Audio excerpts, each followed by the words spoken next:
Today, I let random internet reviews control my day at Walt Disney World. And just wait till you hear some of these reviews. Hey ma'am fam, I spent the day at Disney's Animal Kingdom and I let the internet control what I did. I based my entire day off of ratings on websites like TripAdvisor and Yelp. We combined a bunch of scores together to get the highest and lowest rated things here at Disney's Animal Kingdom. I went and did them all, and let me tell you, there are some surprises along the way. Let's roll the footage. Some of you may be asking why we're doing this, and not just using my own brain that is a theme park professional to tell you the best and worst things in the park. Well, for one, that's not as fun, and I have told you all the best and my favorite things in the parks in different series. But two, it's very interesting to look at what kind of reviews people would read if they're maybe not a Disney enthusiast, if they're planning maybe their first trip to Disney and they turn to big websites like TripAdvisor that review all sorts of travel, not just theme park stuff, because I think the results are very different in some aspects of what you would get if you were actually looking at different Disney planning information. And we're gonna start our day on a high note with the best food location. To find the best and worst restaurants, we compiled a list of anywhere that you could grab a snack or something to eat in Disney's Animal Kingdom. So full service restaurants like Tiffin's or Rainforest Cafe, quick service restaurants like Restaurantosaurus or Flame Tree Barbecue, even snack stands like Mr. Kamal's Fries or Dino Bite Snacks. And this was the best. Our number one spot, according to the internet, the Smiling Crocodile. Surprised? I was too. Smiling Crocodile took the win with an average score of 4.75 across the different travel websites we looked at, handily beating out number 2 with 4.5, which was the Nomad Lounge. And coming in third with a 4.45, we had tie between Satuli Canteen in Pandora and 8 Spoon Cafe, which is the little spot right here where you can get the macaroni and cheese cups.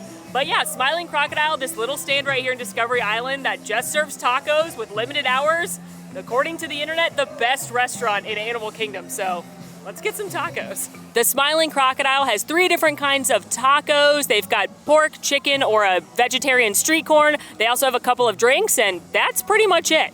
All right, here are my tacos. They are the street corn tacos, which is 2 tacos with black beans, roasted corn, poblano peppers, and red onion, topped with pico de gallo, lime crema, and cotija cheese. I've also got a fresh lime to squeeze on top there, and it comes with a side of chips and salsa. So I've had this before. It's always been very good.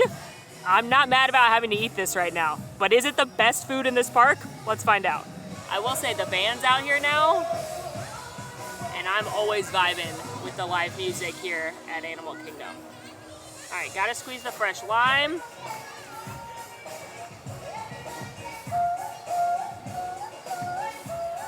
Let's go.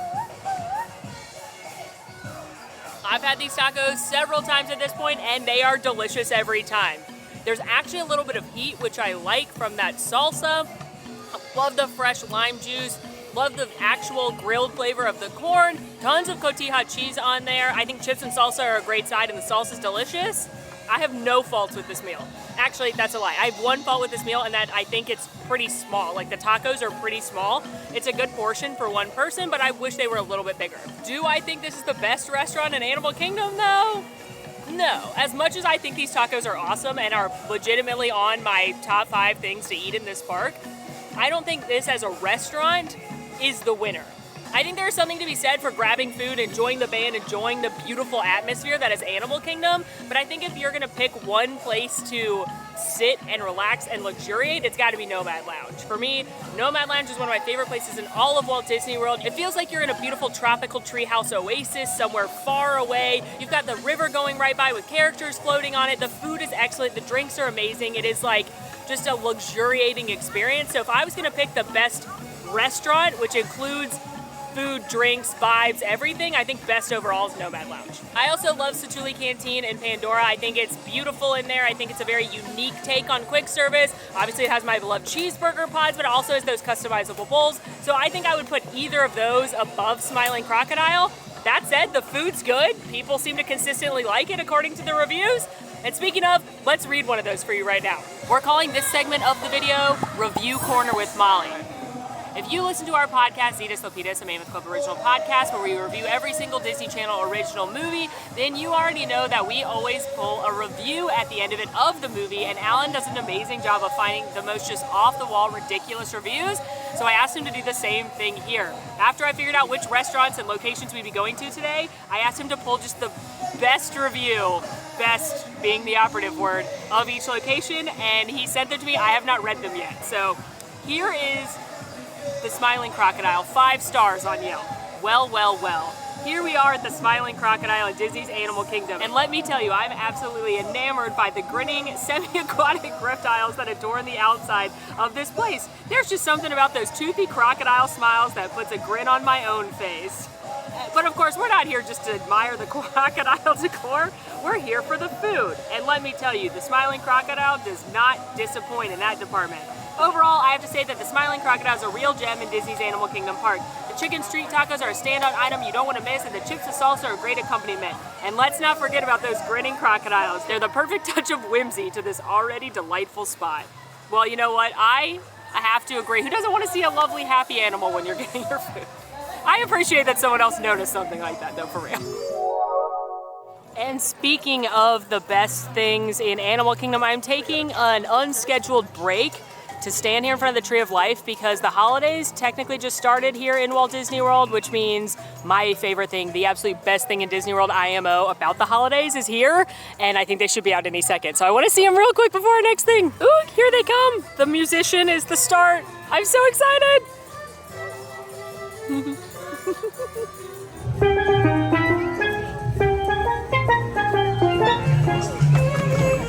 Hi, little seal. Hi, how are you? Hi, little reindeer. Hello, what's her name? This is Flurry. Hi, Flurry. Look how cute you are. You're just this. You're so sweet. Hi, little penguins. You're so cute. Yes, y'all. Coco and Puff. Coco and Puff, that's so cute. Oh my gosh, y'all are the best. Hi. Hi, little fox. How are you? You're so cute. Thanks, Lumi.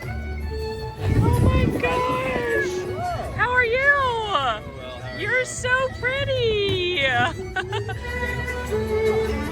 Again, they weren't on the list for any reason, but the Merry Menagerie, which are these puppets of different like wintertime creatures that come out here at Animal Kingdom during the holiday season, bring me so much joy. Like, they are so amazing. The puppeteers are so incredible. You really feel like these are animals that you're interacting with. Like, I don't know how they do it, but the expressions they make, it's just joy. And like, I was getting teary because watching them interact with little kids and just like, everyone's happy. And the musicians, like, it's just the best. But speaking of the best, we're headed to the best show now. Well, best show. When selecting for the shows, we took into account any of the theater shows because there just weren't a ton of reviews about things like the Streetmosphere or the Harambe Acrobats. So theater shows included things like live entertainers like Finding Nemo, Big Blue and Beyond, or Festival of the Lion King, screens like It's Tough to Be a Bug, or birds like Feathered Friends in Flight, which is apparently the best. Ooh, it's all decorated for Diwali back here. It's so pretty, especially at night. Now, since there's only 4 theater shows, I'm not gonna tell you who came in 2nd, 3rd, and 4th right now, but what I can tell you is that number 1, according to the internet, is Feathered Friends in Flight, the bird show, with a cumulative rating of 4.85 out of 5. Feathered Friends in Flight, it's about a 30-minute show, and it is, again, about birds. It's gone through a couple different iterations. It started as Flights of Wonder, then it became Up, a Great Bird Adventure, which had characters from Up in it, looking for Kevin, and now it's kind of back to its original roots, and it is edutainment. So there's gonna be a couple of bird keepers up there. They're pretty funny usually. They make a couple jokes throughout the thing, but the main point of the show is to educate you on different kinds of birds, and they do demonstrations of birds flying, birds doing different tricks and behavior exhibitions, and it is kind of, in my opinion, what Animal Kingdom's all about. But is it the best show here? Well, let's go. Here he is! Oh my goodness, that was such a low flight by our friend JJ. Now he's gonna do another flight over this middle section. Hello?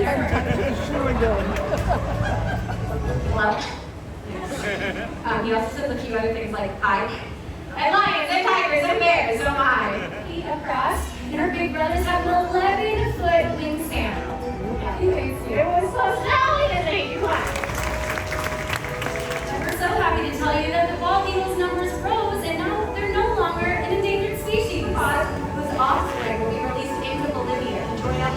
glaciers there. Look at these little cycles. Going the map toward the middle, there's a lot of animals out there. Go out and explore because you might annual sunlight running loud fun. Just saw Feathered Friends in Flight, and I do enjoy the show. Even as someone who's not a huge fan of birds, I always like to see which birds they're gonna bring out because they don't bring out the same ones every single show. I like learning some fun facts, and the birds are pretty cute. Pogo, the parakeet, or the cockatoo was especially cute this time, and I do like owls because of Harry Potter. But is this the best show here? No. We won't talk about more of that yet, but I think Feathers Friends in Flight is a great filler attraction. You can usually, I walked in like 2 minutes before it started and easily got a seat.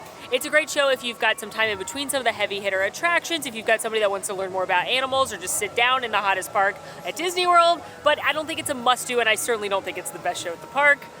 Again, we'll talk more about the shows in a little bit because I'm being distracted because Santa's right here.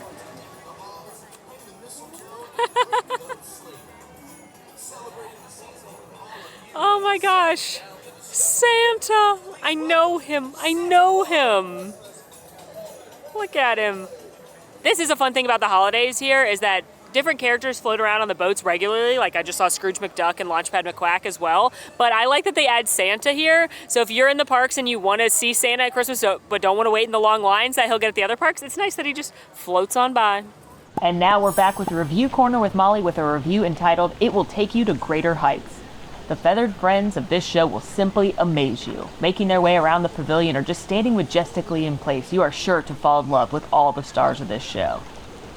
You know what? This is a bird lover here, and I appreciate that. Time for our second feeding. I'm here a little bit later in the day, and some of the restaurants close earlier than the park, and some of the shows, their last performances before the end of the park, so I'm knocking out the restaurants and shows before we go on to the rides.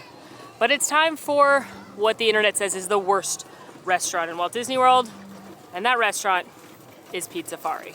Pizzafari serves the same puffy pizzas that you're gonna find around Walt Disney World at places like Catalina Eddie's or Pizza Rizzo and Animal Kingdom, and it's been around since opening day with basically the same menu. There's a couple different varieties of those pizzas: cheese, pepperoni, I think a meat lovers. There's a chicken parmesan sandwich, a Caesar salad, a couple other items, but it is mainly Puffy Pizza Town. Credit where credit's due. I do like the theming in here. All around the restaurant are big murals of different animal landscapes. And every time I come in here, the cast members are so kind. So credit for that.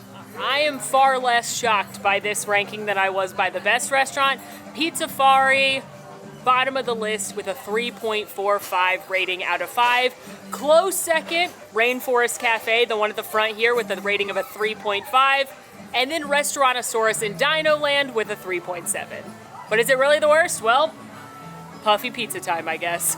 All right, picked up my items from Pizzafari. I went for a kid's pizza meal. There's cheese and pepperoni on the kids' meals. This is obviously a kid's cheese pizza. Same pizza as the adults, just smaller. And then it comes with 2 sides. I got a cutie and these actually very adorable cinnamon bug-shaped graham crackers, and then kids meals come with a drink. I normally get the little bottle of water, but I desperately need a little bit of caffeine, so I got a Diet Coke. All in all, less than $8. So that's a plus for Pizzafari. But obviously now I have to eat it. And I'm gonna eat it plain first, and then I'm gonna put red pepper and Parmesan on it. Zhuzh it. Let's zhuzh it, a little red pepper. Okay.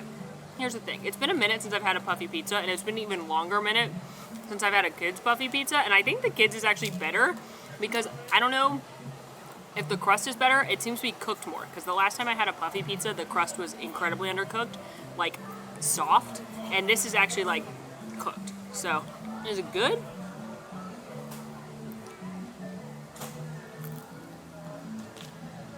Here's the thing about puffy pizza. As a kid, I loved it. Even as a college program student, I ate here a lot. But that's because the food in the theme parks was not what it is now. There weren't places like Nomad Lounge, or even some of the better snack places like Mr. Kamal's and 8 Spoon and Smiling Crocodile, and these places that have elevated all of their food. So it's hard to recommend something like Pizzafari when you're gonna get a really mediocre, like cafeteria quality pizza, when you could eat somewhere incredibly delicious like Satuli Canteen. I like the theming inside Pizzafari. I do think this kids pizza is better than the adult pizzas that I've had. And I think for $8, I'm getting a lot of food in a theme park. But I think you could spend that amount on a kid's meal at Satuli Canteen and get one of the little bowls or a cheeseburger pod, which to me is a better meal. So I do agree. I think this is the worst restaurant in Animal Kingdom. I just don't care for puffy pizza, and I don't think it's worth the price when you're in the theme parks, especially when there's Flame Tree Barbecue right there and Satuli Canteen right there, and even the Yak and Yeti quick service is better. So I just think it's not the worst food I've ever eaten, but there's so many better places in Animal Kingdom that, yeah, this is bottom of the list. It's time for Molly's Review Corner. Titled, This is Many Things, but Pizza It Isn't. This place now assumes the title of worst restaurant at Disney we've ever eaten at. We needed food and the 8-year-old picked it out. This child will eat anything called pizza, including the crime against food that is seasonings. She ate 2 bites of this food and refused to eat anymore. We went to Flame Tree. I've seen people give good reviews, and I have to wonder how. Avoid this place unless you have it in for the someone you're going with. So that's meaner than I will ever be, and it, you know, maybe we don't need to be that mean on the internet. But Pizzafari, not the best. Pizzafari, whilst I cannot stand behind puffy pizza, they do sometimes get really cute seasonal desserts. Like they had a really cute pumpkin cupcake from the holidays that had the Tree of Life on it. So it sometimes is great as a mobile order spot for a sweet treat or a drink. They had some different slushies and stuff. It's just really puffy pizza's fault that this happened. It's time now to do the worst show according to the internet. And no, it's not a mistake that I'm outside the Festival of the Lion King Theater. That's right, according to the internet, the lowest rating of the 4 theater shows here in Disney's Animal Kingdom is Festival of the Lion King with a 4.2. I'm gonna say that again. According to the internet, Festival of the Lion King is the worst theater show in Disney's Animal Kingdom. That means It's Tough to Be a Bug outranks it.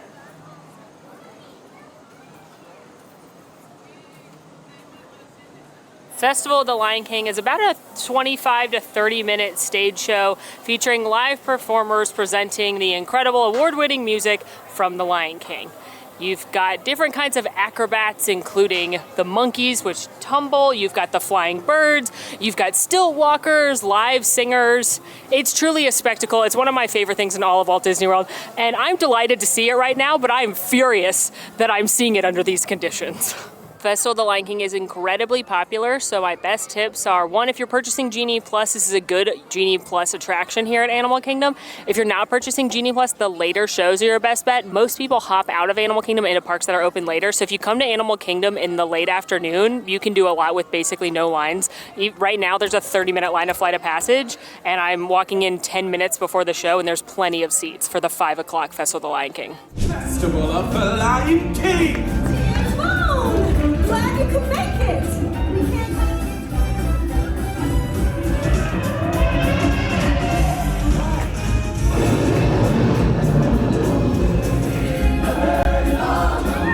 On the wings!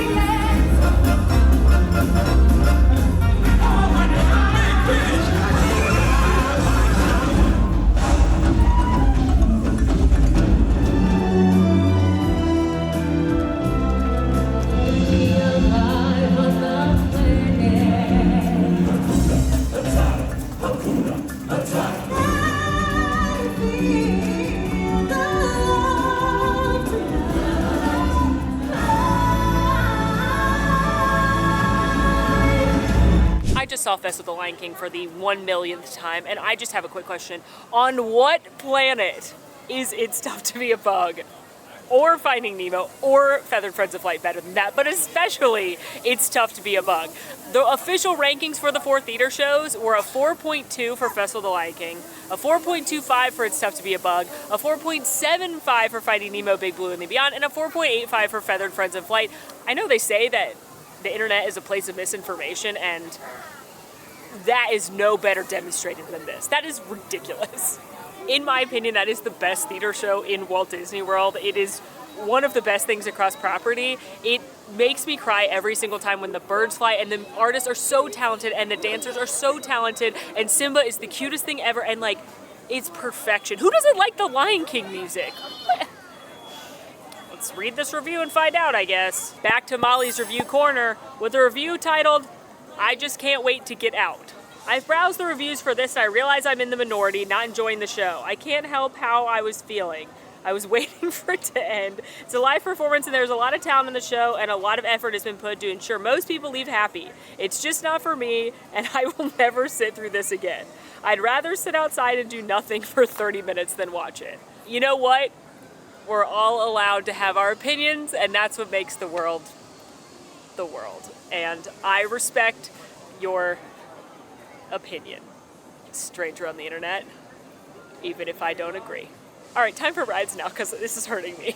I will say, Alan sent a note that most of the negative reviews about Festival of the Lion King are about the modified version that came back after COVID. When the parks reopened, the show wasn't here for a long time, and then when they finally did bring it back, it was a much different version of the show because of social distancing. So there were a lot less performers, the birds couldn't do things like fly, so they did a ballet instead. And Alan said a lot of the reviews specifically said the show isn't as good as it used to be, or they didn't like the modified version of it. So, you know, grain of salt, perhaps the full version of the show wouldn't rank this way, but it's also interesting because imagine you're using TripAdvisor to plan your trip, you see the low rating and you're like, oh, I'm not gonna see that. If you didn't actually go in and read the reviews, you would have a different impression of the show. Hey, quick question, is walking into Pandora, the world of Avatar, the loudest part of Walt Disney World? Like, those bugs are noisy. I don't know if it's because it's late and I'm, like, the only person I am visible to right now is me. So I don't know if I'm just hearing it louder, because normally there'd be more people here, but my goodness. Anyway, we're headed to Pandora for the first of our 2 rides. I am not a fan of daylight savings time, or not daylight savings time. I like it when it stays lighter longer. But I do like that that means more nighttime in the parks, especially here in Pandora, because this park usually closes at 7, and that's in daylight savings time too early to see the bioluminescent forest at night. But now that daylight savings time is happening, you actually get to see it. And I cannot recommend coming into this park after dark and into this land because it is truly breathtaking in the evening. But we are not here just to ogle the bioluminescence. We are also here to start the 2 attractions again, highest and lowest rated. Could be either one of these attractions, probably for the 2 different categories. So which one do you think it is? You've got a few seconds before I reveal it. Swipe transition. If you think we're headed to Avatar, Flight of Passage is the highest rated attraction in the park, congratulations, you are wrong. We're going to Navi River Journey as the lowest rated. Navi River Journey handily took the title of lowest rated with a 3.3. Number 2 is actually Rafiki's Planet Watch, which encompasses all the activities up there like the affection section and conservation station and the animation experience. But if you don't want to count Rafiki's Planet Watch, number 2 would be Triceratops Spin with a 3.9 and then Dinosaur with a 4. Navi River Journey usually has a very long line. It's 65 minutes tonight at the end of the night, but let's go see the Shaman of Song and talk about that rating. Like I said, Navi River Journey usually has one of the longest waits in the park. That's partly because it is in the newest land of the park. People really like this section of Animal Kingdom, but also because it has a very slow capacity and a long load and unload time, which increases how long the wait is going to be at any attraction. I am using Genie Plus, which I'm glad I am at this attraction specifically, because that queue literally will be 65 minutes and it does not move very quickly. I also like to secure a spot at Festival of the Lion King since it's so popular. If you are using Genie Plus in this park, this would be my number 1 recommendation of thing to book. If you're not using Genie Plus, coming here in the morning after doing Flight of Passage is a good choice, or sometimes it'll drop a little bit during the day, kind of during the early evening time, or you can always jump in line at the end of the night prior to the park closing, and whatever the wait time is, you can wait that after the park closed, which I do recommend doing in this section of the park so that you can see a nighttime Pandora, but I recommend doing that next door.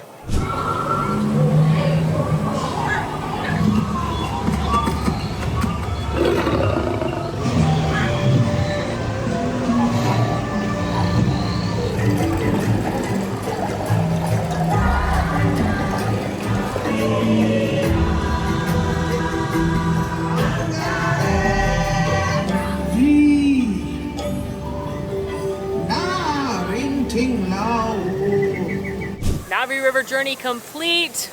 It is a very relaxing ride. It's a beautiful ride, and that Shaman of Song is, in my opinion, the best animatronic Disney's ever built in the United States. Except for maybe the Stuntronic. in California Adventure because it flies, but it's pretty amazing. So why is it the lowest rated ride here? Well, I think it has to do with the wait time and the general experience of the attraction. More often than not, this attraction has a 60+ minute wait, and I can understand if you waited 60 minutes for it, where it would not be your favorite. I think it's hard to call it objectively the worst ride in Animal Kingdom, mostly because of that Shaman of Song animatronic.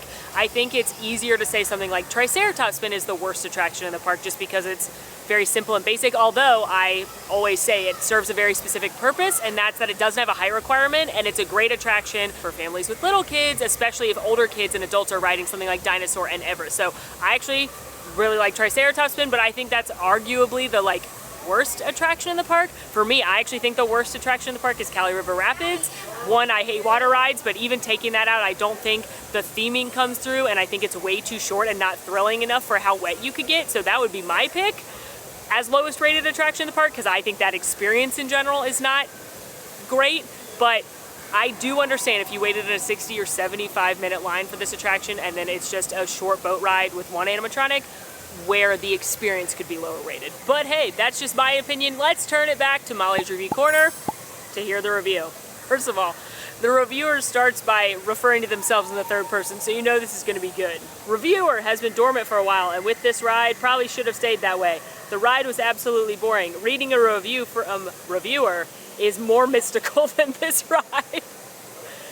First of all, if you're asking if I waited for this ride, the answer is no. If I had waited 100 minutes to ride this thing, I would have punched Mickey Mouse right in his snout. Oh no. I had a fast pass which made the ride wait 5 to 10 minutes. Blah, blah, blah, blah, blah, blah. Describing the ride. Okay, now close your eyes and listen to any Nickelback song with a small fan in front of you.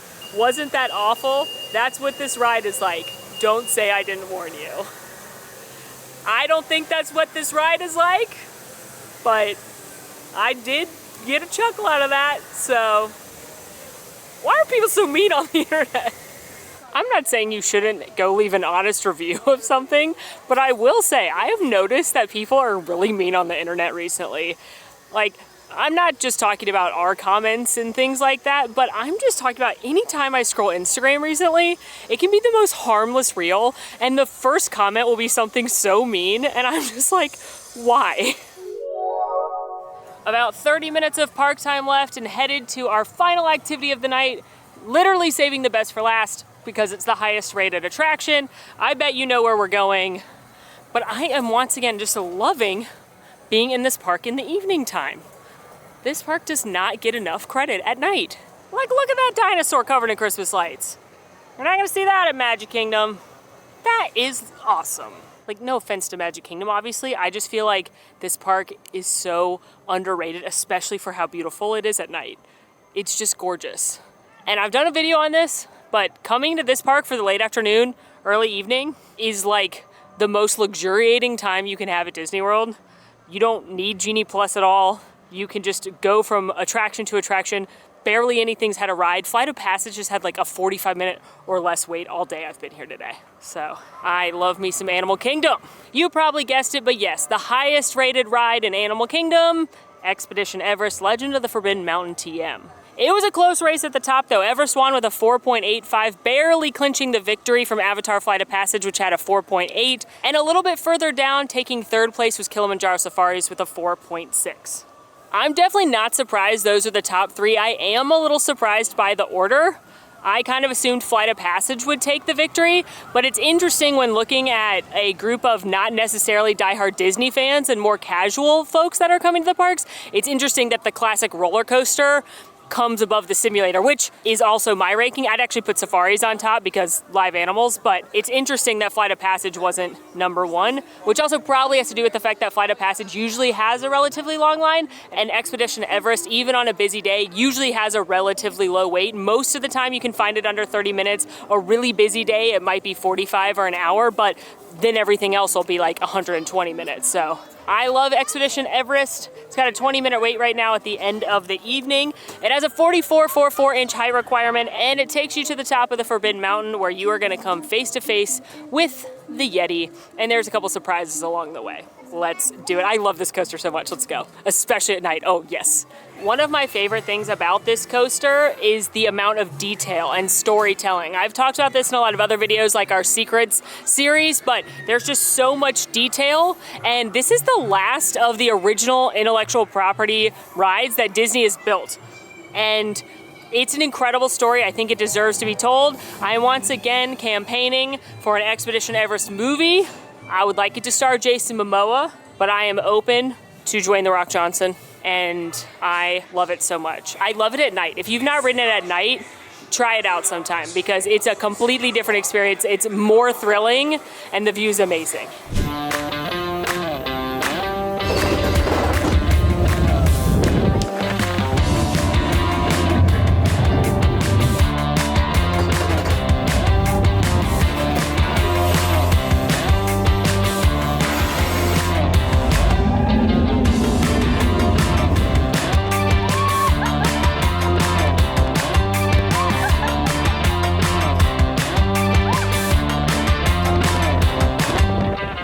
Attraction truly is so fun. It is one of the best coasters in Walt Disney World, one of my favorite attractions. I absolutely understand why it has such a high rating.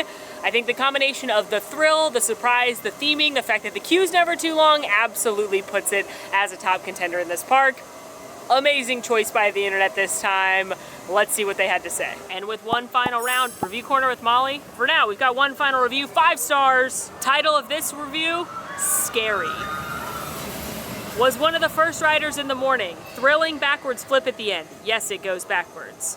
Asterisk from me, it doesn't go upside down, but it does, when it goes backwards, give you with enough G's at the certain angle that it does feel like you might be going upside down, but you don't actually. Nothing quite like seeing railroad tracks broken and worrying for your life. 5 stars.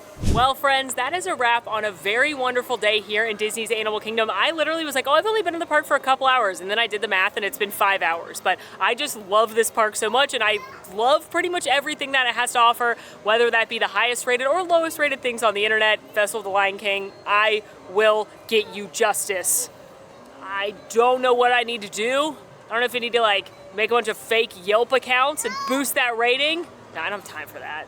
But you heard it here many times. That's the best show in Walt Disney World. So let me know what you thought of these ratings. If anything surprised you, I definitely think Festival of the Lion King is surprising. I think Everest is a little surprising. Navi River Journey might be surprising to some people. So let me know what surprised you down in the comments. Also, let me know what park you want to see us do this at next. I had a lot of fun. It was very interesting to see kind of what a general travel website says about Walt Disney World, and some of those reviews did really make me chuckle. So in the meantime, friends, make sure to rate, review, subscribe, follow us on social media, come hang out in Discord, and until next time, friends, I'm Molly, and it has been so magical. Bye!